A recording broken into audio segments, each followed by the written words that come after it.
Siap, Bang. Oke, tarik. Siap.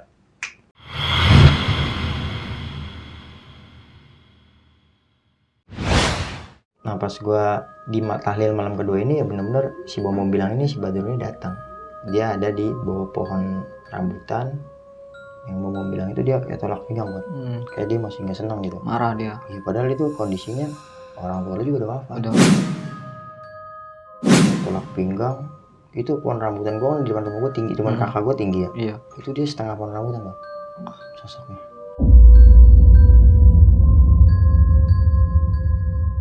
Saya tahu juga bang, setiap orang yang sakit batu di rumah saya tuh darah terus bang. Berhubungannya dengan darah? Darah semua.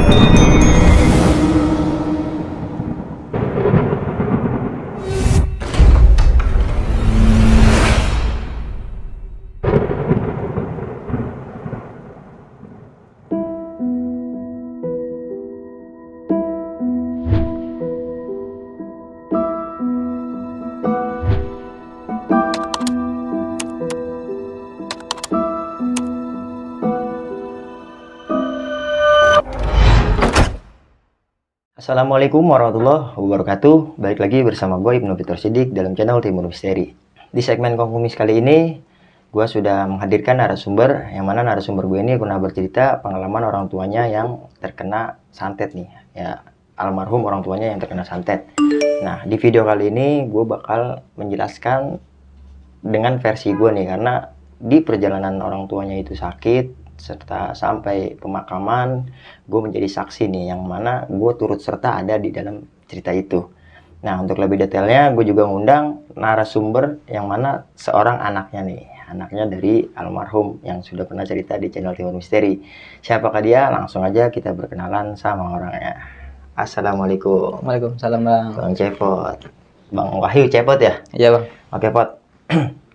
Nah, lu kan pernah bercerita tentang pengalaman lu waktu orang tua ya? Iya bang. Kan gue ngikut tuh Pot di cerita itu ya.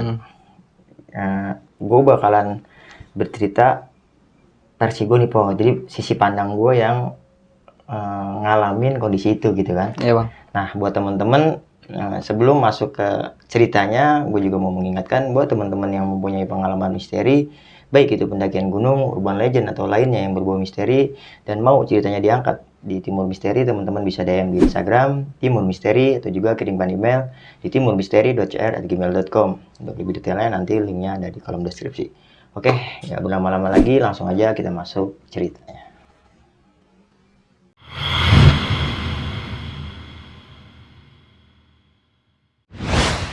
Oke Pot, sebelum jauh gua ngasih sisi pandang nih Pot, ada baiknya gua ngedoain almarhum ya Pot ya. Iya. Semoga almarhum diterima amal ibadahnya, Amin. kuburnya dijadikan taman surganya Allah Subhanahu Wa Taala, dan insya Allah jannah ya Pot ya. Amin bang. Oke Pot, gua yang pertama nih ya, yang gua rasain gitu dari perjalanan bokap itu benar-benar pilu sih Pot. Sampai segitunya orang berani ya dengan hal yang sepele gitu, dengan hal yang sepele berani sampai ngirim ya santet lah ya kan. Itu keji sih bilang, manusia keji yang ya musyrik lah ya, orang-orang yang jauh dari agama ya Bot. Iya bang.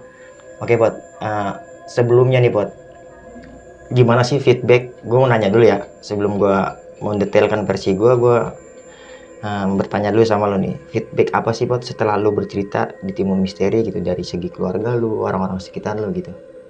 Ya respon mereka sih baik-baik aja gitu bang. Oh. Terutama nyokap saya. Oh nyokap gitu. Dia kebetulan nonton juga tahu.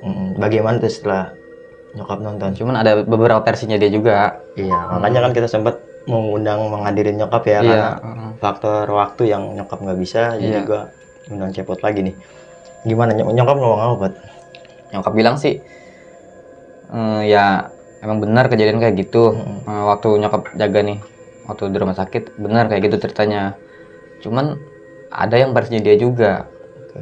Waktu itu kan saya sempat mau bilang mau naikin nyokap ke sini, mau ajak nyokap buat cerita di sini. Cuman waktunya nggak bisa. Nyokap juga bilang waktu itu pas tepatnya yang pas dia terbang itu, Oke. nyokap itu ternyata kondisi bapak saya itu lagi duduk, lagi tidur begitu, terus tiba-tiba duduk, Oh, sempat duduk dulu sempat gitu. duduk dulu, duduknya begini, terbang itu bang ke bawah dari versi Jadi dia. terbangnya itu posisi duduk. Iya. Nah, itu yang nggak habis pikir gitu buat sampai sebegitu teganya gitu. Lu nggak pernah konsultasiin gitu buat itu kan makhluk yang berbeda ya. Maksudnya kita tuh alamnya berbeda. Kok dia bisa sampai main fisik gitu buat? Iya, saya nggak pernah nanya sih bang, cuman ya masih bingung juga sih saya sampai sekarang ini. Bisa gitu karena pas pas bokap didatengin sama tuh sosok si Badrun itu, bokap kan nggak ngimpi kan Nggak ketemu ngimpi, gitu didatengin ya. ketemu langsung. Mungkin dia langsung ngambil bokap gitu kali Pak. Enggak bang, jadi si Badrun ini sebelum yang beda dibantu malam, itu ya. beda malam si Badrun ini. Oke Pak. Nah, sisi pandang gue nih Pot ya, selama gue bantu kan ada tuh videonya waktu bokap di kita manggil paranormal yang mana paranormal ini sebelumnya memang kita saling kenal ya Pot ya, sama nih paranormal yang di video yang kita lagi ngobatin pakai garam itu kan kita kenal lah gitu kan. Nah itu kan sempat gue videoin tuh. Itu yang gue rasa ya, gue nggak peka Pot sama hal-hal yang goib. Nggak peka dalam arti gue nggak bisa ngeliat secara langsung gitu kan, tapi gue bisa merasakan nih.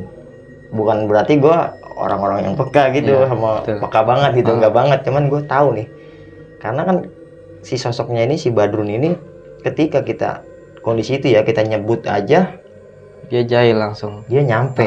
Sampai tuh ketika nih buat teman-teman gue juga nggak jelasin nih, ini bang, kita tuh malam yang mana gue seringnya itu ngebaca ratib Pot ya. Jadi Cepot ini ngundang gue kan, gue ada majelis taklim tuh malam Jumat. Nah di malam Jumat ini Cepot tuh sering kayak, bang beres taklim ke rumah ya, kadang bang beres taklim ziarah ya, kita khususin buat bokap gitu kan.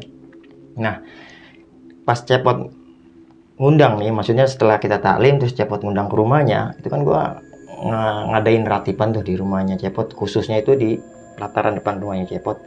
Nah kita tuh baca ratib itu bener-bener di suasana yang kita lagi didampingin Pot ya. Jadi nggak cuma itu nih, ketika kita keberlangsungannya acara itu benar-benar kita merasa didampingin. Dan yang kedua, setelah selesai itu kita kan pada ngobrol ya. Maksudnya nih teman-teman pengajian nih, teman-teman majelis ini pada tahu nih, maksudnya sosok yang makhluk kita bilang jin ya, sosok jin yang datang ini si Badrun. Karena kan Cepot cerita karena bapaknya itu didatengin lewat mimpi, nyebutin sosok itu datang, nyebutin namanya kan. Nah kita tuh sering nyebut si Badrun ini, ya benar. Jadi ketika disebut namanya pun dia hadir. Dengan contoh bau yang gua buat dominan gitu Pak. Itu buat kabel kebakar. Itu semuanya nyium, itu satu majelis nyium. Sampai apa ya? Gua pernah nih Pak. Gue emang gak ngeliat ya Pak ya. Gue pernah baca ratib yang waktu lu ngundang di malam keberapa gitu, bukan di malam Jumat kita habis taklim Pak. Bisa lihat bang? Hah? Iya lu ninding gitu Bang. Ya sekarang gimana sih? Gue sih nggak ngerasain apa-apa nih. Ya kalau yang saya tahu ya sampai sekarang itu bang, ketika masih disebut namanya dia masih hadir, cuman nggak kayak dulu. Oh nggak Kalau dulu kan gitu. Ketika kita sebut namanya dia hadirnya juga hadir jahil gitu bang. Kita pokoknya dia ngeluarin apalah yang buat kita bisa mendominasi ini dia datang gitu ya. Kalau sekarang ya cuma datang doang gitu. Kayak sekitar orang kayak apa sih ini gue dipanggil-panggil kayak gitu doang bang. Yang saya tahu gitu, yang saya tanya-tanya dari orang-orang gitu. Kayak keadaan di rumah? Ya masih. Seperti itu. Ketika disebut namanya dia masih. Nah gue ngelanjutin nih Pot. Jadi pernah nih lu pernah ngundang anak-anak majelis nih, bukan di malam yang setelah kita taklim di malam Jumat. Pernah gitu malam apa, di malam Sabtu atau malam Minggu gitu. Lu ngundang gua. Jadi gua nih ke rumah lu. Memang di kondisi gua lagi ngebaca ratib itu aman-aman aja Pot. Gua nggak ngerasain apa-apa nih. Cuman pas ketika gua balik, ini nih yang jadi pertanyaan gua nih. Jadi gua tuh ke bawah nih Pot. Gua nak Jadi gue nih kebawa nih Pot sama ya halusinasi sih ya, karena kita kan, jadi gue nih hawanya gue ini selama bantuin bokap itu hawa gue kayak menghadapi pertempuran.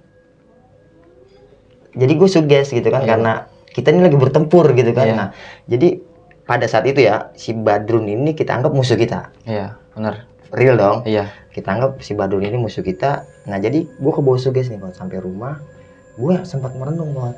Memang di pesanin nih sama teman kita ya yang praktis itu, kalau sampai rumah itu kan cuci muka. Kalau emang kita nggak mau wudhu, cuci muka gitu kan. Sama masuk ke rumah itu ngucapin salam sama baca surat Al-Ikhlas. Nah gue tuh baca tuh pas gue pulang, Assalamualaikum dalam hati gitu kan. Pas ngelangkain kaki kanan kita terus sama dibarengin baca surat Al-Ikhlas. Oke, gue ikutin. Nah gue karena udah malam banget, gue nggak wudhu tapi gue cuci muka. Cuci muka, gue keluar dari kamar mandi, gue andukan nih. Setelah andukan ngelap muka kita kan. Nah itu anak gue langsung tidurnya pertama dia ngadep ke tembok nih. Jadi kayak ini kasur gue nih, ini anak gue tidur ngadep ke tembok nih. Nah pas giliran gue cuci muka kan gue ngebuka muka gue nih. Pas gue ngebuka dari anduk itu, pas gue ngebuka dari anduk nih anakku balik badan, langsung nunjuk ke gue. Siapa? Nggak kenal abang? Nggak kenal gue. Jadi tuh kayak yang anak bola itu bukan muka gue Pot. Nah itu gue langsung, aduh ada apa nih? Gue kan sempet nelpon tuh. Karena anak-anak masih pada di rumah lo kan. Gue nelpon, ini gimana nih anak saya sampai nggak kenal. Sampai ketakutan itu anak gue bener-bener matanya tuh ngeliat ke atas mulu Pot. Ngeliat ke atas mulu. Nah gue langsung nelpon, kata teman kita yang memang orang bisa ini, katanya ya udah lu mandi deh. Mendingan mandi gitu. Udah gue mandi. Itu pas selama gue mandi tuh anakku nangis. Anakku nangis, itu istri gue lah yang nanganin gitu kan. Nah, pas gue kali mandi, bener Pot. Nggak takut lagi? Nggak takut lagi, sampai gue pas di malam sebelumnya itu pas mau balik gue dikasih garam. Dititipin garam. Dititipin garam kasar ya? Iya, gue jadi buat ngeprotek. Jadi buat ngeprotek hal yang malam sebelumnya terjadi lagi gitu kan. Ya alhamdulillah. Gue kan itu pas kejadian itu gue kan telepon ke teman kita yang praktisi ini. Malam setelah keberapa malam gitu gue konsultasiin, katanya nih si Badul ini ngikut Bang. Ikutin gue. Jadi datang gitu. Lu sama ngomongin dia merinding mulu ya? Iya Bang. Yoi. Nah nggak cuma itu Pot. Jadi kita emang perjalanan kita lama Pot ya. Itu selang 2 bulan ya? 2 bulanan. Perjalanan bokap sakit itu 2 bulan ya. Dan 2 bulan itu kita juga selalu diganggu terus Bang. Iya, lu juga kan sering repot tuh. Cuman sama teman-teman kita juga yang lain juga termasuk. Iya, jadi dapat gangguan ini dari versi gue nih ya. Pernah lagi yang lu sebelum nyokap nelpon lu lagi ziarah tuh. Iya. Sebelum malam itu kita sempat ziarah-ziarah juga kan sebelumnya. Ntar ada nih dokumentasi gue waktu ziarah sama si Cepot. Di saat itu memang tujuan kita ziarah ini kan khususin ya Pak ya. Khususin buat almarhum ya. Kita sempat kita taruh air. Jadi kita minta apa ya, minta aromanya sebelum makom ya, minta keberkahan lah ya. Mungkin menjadi wasilah gitu kan, ketika kita bukan orang yang bersih gitu kan. Kalau kita langsung tiba-tiba minta sama yang kuasa kan kayaknya jauh lah orang kayak kita mah kan. Makanya kita butuh perantara. Nah sebab perantara inilah kita melakukan ziarah ya Pak ya. Gue ziarah nih, yang lu bilang minta bantuan buat ziarah, gue datang nih buat ke tempat lo gitu kan. Gue datang, itu bener-bener itu udah malam selanjutnya ya, maksudnya udah malam keberapa kali kita ngelakuin khususin gitu kan di rumah lo. Itu pas lagi ngumpul di rumah lo itu gue ngeliat Bot. Ngeliat apa tuh? Jadi sebenarnya nggak ngeliat, gimana ya, gue nggak bisa membenarkan ini si Badun ya. Karena gue sosoknya itu kan cuman dari cerita-cerita lo aja. Dari aroma gue meyakinkan, tapi kalau dari sosok gue nggak tapi detail nih. Apa yang gue lihat ini sosok ini nih, kan rumah lu kan tangga nih. Tangga ini di bawah tangga nih kayak ada orang. Gue nggak tahu itu dia apa bukan ya. Apa itu orang yang pas itu pindah gitu. Jadi gue nih baru nyampe seret, standarin motor kan, rumah lu gerbang. Buka gerbang, nah gue ngeliat ada orang di bawah tangga. Itu ya baju hitam, celana hitam lah gitu kan. Nah tapi pas kita gerbang itu udah kebuka, kenceng banget Bang. Kenceng banget. Ya nggak apa-apa kali Buat. Mudah-mudahan sih aman Bang. Iya, pas gerbang itu kebuka, nah gue ngeliat, gue nggak ngeliat lagi. Jadi pas sebelum gue masuk gerbang itu gue ngeliat ada Orang itu. iya. Tapi gue nggak tahu itu dia apa bukan ya. Iya. Pas gue buka gerbang, gue masuk, mau assalamualaikum lo, ngetok-ngetok karena rumah lo nggak ada belnya kan. Gue mau ngetok-ngetok gitu, gue buka gerbang, pas gue lihat udah nggak ada. Tapi dari ciri-ciri abang yang abang sebutin tadi, hitam-hitam tuh bisa jadi dia bang, bisa jadi ya. Saya juga kurang tahu. Yang lu banyak cerita kan versinya kan dia tuh gede tinggi Ini gitu tinggi, kan. hitam. Cuman ini enggak. Oh enggak. Jadi orang yang bonjal-bonjal gitu. Oh. Lebih ke situ. Maksudnya nggak gede gitu. Iya. Kayak gitu. Ya, cuman ya gue pada saat itu kan sugesti gue ya, maksudnya ambisi gue pada saat itu buat ya tadi gue bilang kita kan serasa mau bertempur gitu. Iya bener. Jadi ketika gue dihadapin sama yang kayak gitu pada saat di rumah lu itu, gue jadi kayak punya ambisi buat ngapain sih gue takut? Iya. Karena kesini gue mau ngebantu teman gue nih. Jadi gitu pemikiran gue, jadi nggak malah gue nggak bawa takut gitu kan. Iya, mau ke rumah lu yang lu ajakin Jara, gue mau nyamper lu kan, maksudnya mau memenuhi ajakan lu lah. Ya gue punya mindset tuh kayak gitu, jadi gue nggak bodo amat gitu kan. Kesini pun gue nggak menantang gitu, tapi gue yang gue bisa tuh gue bantu gitu kan, bisa banget memprotek gitu ya gitu. Jadi gue nggak gubris ya. Akhirnya singkat cerita ketemulah, kita ngumpul nih buat melakukan ziarah kan. Kebetulan tempat ziarah kita itu nggak jauh ya dari area rumah, memang itu makam keramat yang ada di wilayah kita. Nah kita berangkat ziarah. Ini sebelum ziarah yang sebelum itu, buat yang sebelum nyokap lu telepon tuh di malam sebelumnya. Kita bawa, lu kan bawa botol mineral yang seliter tuh ya, seliter setengah ya. Lu bawa ke situ ya, kita ziarah. Ini yang pas-pasan ada orang eksplor bukan sih, Pak? Iya bang. Iya. Enggak, di hari itu bukan sih? Hari itu. Iya. Iya. Ada orang eksplor. Nah waktu kita ziarah ini ada nih kelumit orang ya saya bilang ya, maksudnya segerombolan main ada dia 4 motor boncengan lah, sekitar 8 orang lah ya. Jadi nih dia tuh explore di makam itu ya. YouTuber juga ya. Nah gue nggak fokus nih karena dia meditasi segala macam ya. Kelar itu ya nggak banyak lah kejadian di malam itu, gue nggak merasa apa-apa. Cuman lagi itu di zamannya Ujang Bustami ya. Dengan versi selawatnya tuh ya kan. Sampai gue bilang, gue ngomong yang lu inget gak yang gue ngajak terusin selawat, terusin. Sampai gue kan ngomong juga ya, ayo kita punya selawat gitu, kita punya nabi yang dampingin kita, yang begini kalah sama kekuatan selawat gitu kan. Pasti. Kita langsung merinding semua. Udah singkat cerita kelar lah kita ya, kita balik itu aman-aman aja malam itu. Tapi ketika malam selanjutnya ini gue singkat-singkat aja buat ya. Ini cuman penemuan gue aja ya. Maksudnya kejadian-kejadian di versi gue gitu kan. Sampai akhirnya ketemu di mana yang lu manggil teman kita nih praktisi buat ngobatin.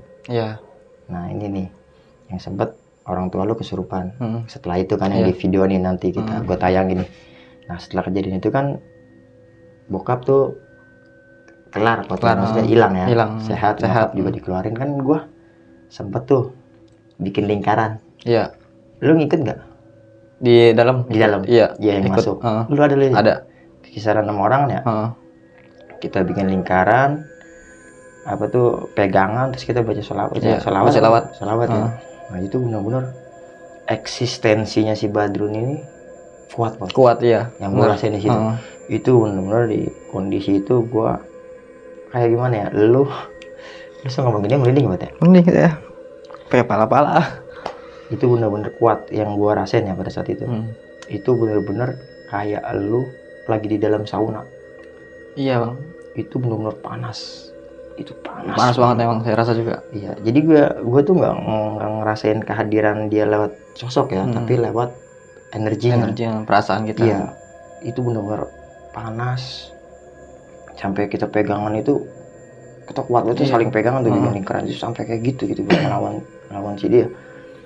Nah udah tuh gua kayak pengen nyerah tapi gua nggak enak gitu kan, karena ini kayak misi akhir nih. Misi akhir ya, karena kan setelah bokap diobatin itu kan, pada saat itu yang di video itu kan sempat enak.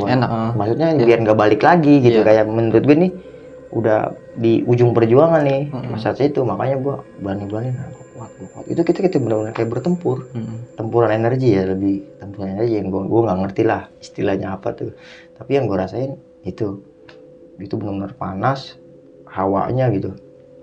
Dan ya lagi-lagi ya, gue sedikit sebelum gue ceritain lagi gitu buat lanjutannya, gue juga ngejelasin sedikit, gue bukan berarti yang peka sama kayak gitu ya. Lagi-lagi gue bukan peka sama gituan, gue cuman nih sama si Cepot ini yang latar belakangnya teman majelis.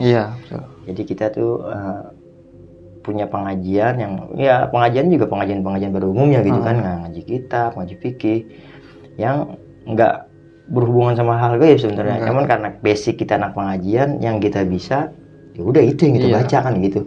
Dengan keyakinan kita ya syukur-syukur kekuatan kita ini bisa menjadi benteng gitu kan. Cuman sekedar itu, yang sebelum-sebelumnya kita nggak belajar masalah-masalah ngobatin orang. Potong ya. Jadi itu kita cuman nge-backup si teman kita yang paranormal ini, Bang. Iya, jadi intinya itu. Saya undang abang-abang semua nih, teman-teman saya majelis buat nge-backup si praktisi ini, Bang. Dia mau ngobatin, kita mah tetap baca ratib kita, yang kita yakin itu. Iya, maksudnya backup dari kalangan anak-anak majelis ini hanya nge-backup ya. Maksudnya nge-backup, emang karena praktisi itu bilang aneh butuh bantuan nih. Maksudnya kalau aneh kerjain sendiri kayaknya ini berat, makanya dia butuh protek dari anak-anak majelis. Makanya Cepotnya terlalu ambisi banget sama anak majelis nih, biar hampir tiap malam itu undang anak-anak buat baca ratib gitu ya. Nah, jadi itu ceritanya. Nah, kita lanjut buat ketemu kelar dari situ kan, tetap gue ketika pulang itu sama sugesti-sugesti dia nih, karena dari teman kita yang ngerti ini kan suka bilang ini si Badrun ini sosok yang benar luar biasa gitu kan. Kekuatannya itu ya bisa dibilang kuat lah. Nah, singkat cerita ketemu nih buat kejadian pas di malam dimana almarhum wafat nih. Iya, Bang. Kan posisi ziarah ini kan gue udah nggak ngikut nih, Pak. Maksudnya yang lu diteleponin sama nyokap tuh, yang pas lu ke rumah sakit akhirnya bokap wafat ya. Nah itu gue juga nggak ngikut nih ziarah pada saat itu, karena gue juga habis kehilangan kakak gue ya. Jadi selang dua hari ya. 2 hari ini sebelum wafatnya orang tuanya Cepot, gue juga lagi ngalamin duka ya pada saat itu kakak gue. Jadi pas di ziarah itu gue nggak ngikut. Pas gue dengar kabar di rumah kan, jadi lu nih ngabarin di grup ya, maksudnya bang minta doanya, minta redonya, bapak saya udah pergi gitu kan. Gue baca tuh, gue sama anak-anak yang takja pada saat tahlil kakak gue ya, gue lagi ngumpul, gue ngebahas tuh buat Badrun. Nah ya, sama si Wahyu nih, si Wahyu Bom nih, gue ngebahas sama dia. Di situ dia baru tahu sebenarnya keluarganya Cepot ada apaan sih. Nah di sini nih si Bom ini nanya pada saat itu ya, dia nanya, gue jelasin nih, bla bla bla bla bla, dia kayak seperti ini, lantaran ini gitu kan. Nah kan di situ gue ngebahas si Badrun. Nah pas lagi itu di malam tahlil. Nah pas gue di tahlil malam kedua ini ya benar-benar si Bom bilang ini si Badrun ini datang. Dia ada di bawah pohon rambutan. Yang Bom bilang itu dia kayak tolak pinggang buat. Kayak dia masih nggak senang gitu. Marah dia. Ya, padahal itu kondisinya orang tua juga udah wafat. Tapi dia nyamperin gua. Yang Bom bilang ya versinya Bom. Dia tolak pinggang. Itu pohon rambutan gua kan di depan rumah gua tinggi, depan kakak gua tinggi ya. Itu dia setengah pohon rambutan bang. Sosoknya. Dia tolak pinggang. Nah seketika dia habis ngeliat si Badrun ini kan gue bangun. Nah itu gue kayak dijorokan. Nah, itu yang gue ngunjukin jempol gue berdarah ke lu pas kita malam selanjutnya nih. Nah itu gue jatuhnya gue itu ya gue nggak bisa bilang gue jatuh karena kondisi memang gue kepleset ya. Tapi ya nggak tahu kenapa gue tiba-tiba jatuh. Kayak ada yang jorokin. Kayak ada yang jorokin. Cuman gue nggak tahu ya apa memang kondisi apa memang apa. Pokoknya tiba-tiba gue jatuh. Dan kalau kita jatuh sendiri, habis duduk, bangun, jatuh. Ya itu kan pesannya gue belum pindah. Nggak seluka itu gitu kan. Jadi gue sampai luka gitu kan. Yang jatuh sendiri gitu kan. Nah, nggak tahu dah, gue nggak ngerti ini faktor. Cuman yang gue rasain itu gue kayak dijorokin. Ngeluarin darah gitu ya, Bang? Iya, sampai gue keluar darah gitu. Nah yang saya tahu juga, Bang, setiap orang yang sakit batu di rumah saya itu darah terus, Bang. Berhubungannya dengan darah? Darah semua. Kayak bapak saya, temannya ibu saya, nenek saya. Oh iya, Darah yang transfusi semua. ya, Iya, transfusi darah. transfusi semua. Berhubungan dengan darah ya. Iya. Nah, iya gue berdarah tuh. Iya iya iya. Itu ya gue ngasih tau Cepot ini ketika tahlil malam ke-7. Ketujuh. Karena kan di tahlil malam ke-7 kakak gue ini, gue ngeboyong anak majelis buat pindah tahlil ke Tempat saya. tempat lu nih. Jadi lu udah malam kelima. Malam kelima ya. Gue di malam ke-7, gue pindah tuh malam ke-8-nya, lu malam kelima. Ya gue Cepot, karena gue udah selesai nih, maksudnya tahlilan kakak gue, anak pindah nih ke tahlil ke rumahnya Cepot, dan itu udah malam ke-5 ya. 5. Nah, gue lagi tahlil di sana nih, udah kondisi gue lagi tahlil ya di tempat lu ya. Jadi kan setelah tahlil ini kan kayak ada baca Al-Quran. Itu kan dari anak-anak majelis tuh, Iya, nyelesain yang 5 malam dari 5 malam. Pak Ustadz. Itu yang gue rasain bener-bener, gue lagi ngaji Al-Quran gitu. Itu kuping gue disentil, cetak gitu. Gue ngeliat jam, makanya gue ada hawa takut tuh ketika gue lagi baca.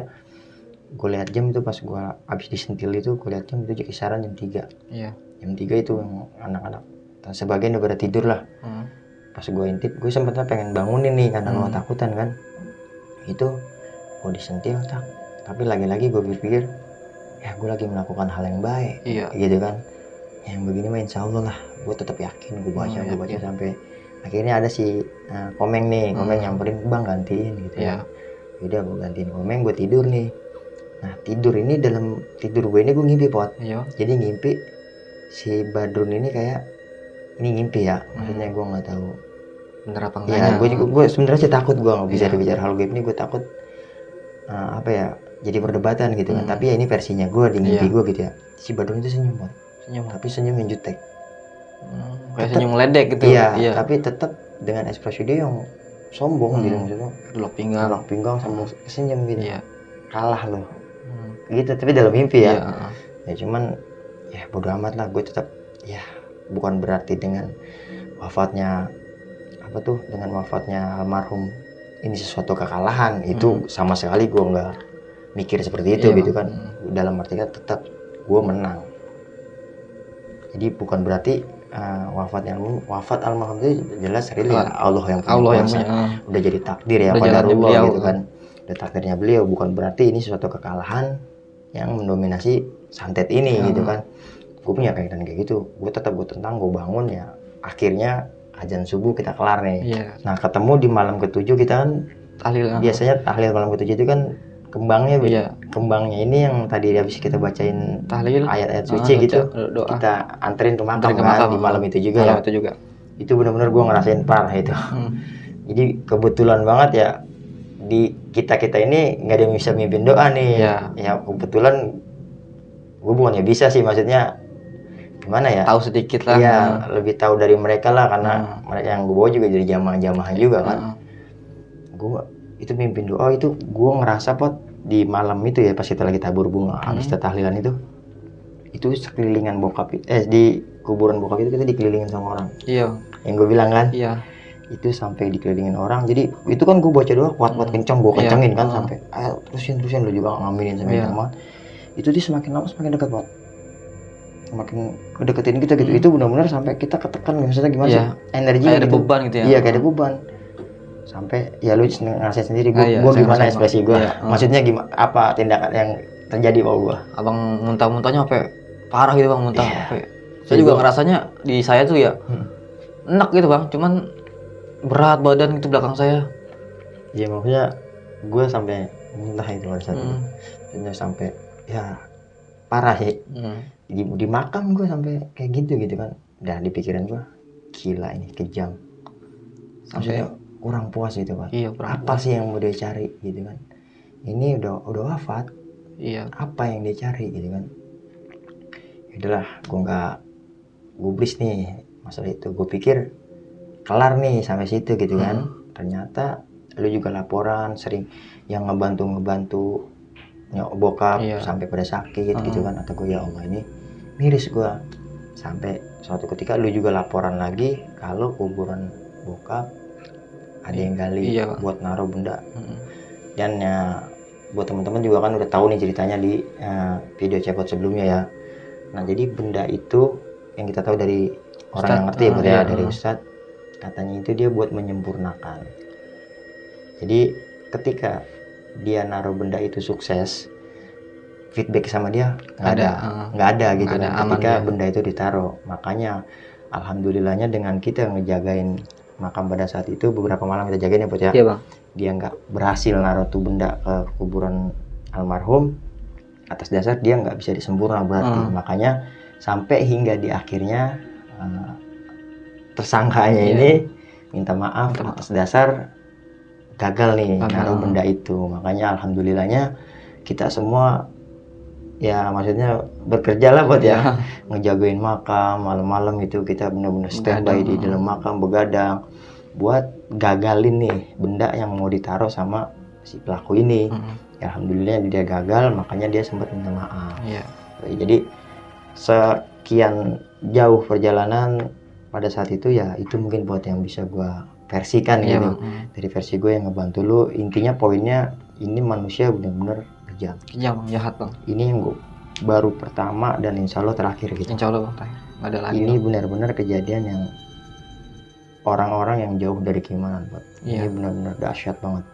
Baru ini gitu, nggak cuma ke pelaku, ke korban gitu, tapi orang-orang yang ngebantu korban itu sampai benar-benar ikut diteror semua bang. Ya syukurnya ketika dia mau menyempurnakan dia gagal, ya dia kena feedbacknya Buat ya. Dia sakit-sakitan, terus usahanya juga down ya Buat ya, down parah, terus sampai akhirnya dia minta maaf, walaupun dia minta maafnya lewat orang, tapi ya kembali kita diajarkan untuk menjadi pemaaf ya Buat ya. Betul. Karena ya semua itu pasti ada timbal baliknya. Gua nggak bisa bilang ini karma ya. Ya intinya timbal balik lah, ketika sesuatu kejahatan ya pasti yang kita dapat kejahatan. Ketika sebaliknya, ketika itu kebaikan pasti kita bakal mendapat kebaikan. Oke, kiranya itu aja Buat ya. Yang bisa gue sampaikan pada kesempatan hari ini dalam versi gua, dan mohon maaf gua memang di situ cuma sekedar dari kalangan majelis Buat ya, yang membantu dari yang kita bisa gitu, bukan kita sok bisa gitu ya. Hanya sebatas yang kita bisa dan yang kita mampu. Dan gue juga sama Cepot nih, sohib udah lama gitu kan ya Buat ya. Oke, kiranya buat teman-teman mohon maaf nih apabila ada kesalahan dari kata-kata ini, ya lagi-lagi ini dari versinya gue, bukan mendefinikan bahwa sesuatu hal yang gue jalanin itu benar adanya gitu ya. Ini adanya dari versi kita, dan ya inilah yang kita lakuin gitu ya. Oke, terima kasih banyak buat teman-teman yang nonton video ini. Jangan lupa yang belum subscribe, like and comment, serta aktifkan loncengnya, dan juga share sebanyak-banyaknya agar channel ini bisa berkembang lebih baik lagi. Kiranya itu aja yang bisa gue sampaikan. Gue Ibnu Fitro Siddiq, gue Wahyu Cepot, pamit undur diri. Wassalamualaikum warahmatullahi wabarakatuh.